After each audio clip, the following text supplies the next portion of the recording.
नमस्कार मुरळी. एक सगळं सिक्रेट मी तुम्हाला सांगणार होतो, पण सांगावं लागतंय.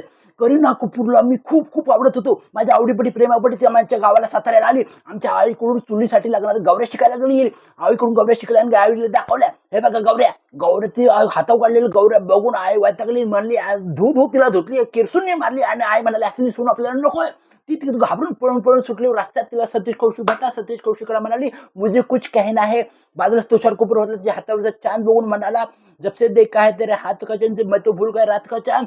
आईच्या असं म्हणल्यानंतर करीन कौल सनकन डाव्या हातावर दिली. त्यापासून त्याचा असा मुका झाला, त्याचा गोळमा झाला. अय्ययो अय्ययो करायला लागला. हे म्हणून सांगण्यात पाठीमागचं कारण असं की करीन कपूरला भले मी आवडत असू, परंतु साहेब त्या प्रकरणात माझा काही हात नाही. मी करीन कपूरला फोन करून सांगणार होतो, परंतु व्हॉट्सअप पण करणार होतो, पण तिने माझा नंबर ब्लॉक केला म्हणून मी हे सांगू शकलो नाही. तुम्हाला सांगतो, पण त्याबद्दल माझा काही हात नाही. करीना कपूर ही चांगली आहे, चांगली मला खूप चांगली आहे.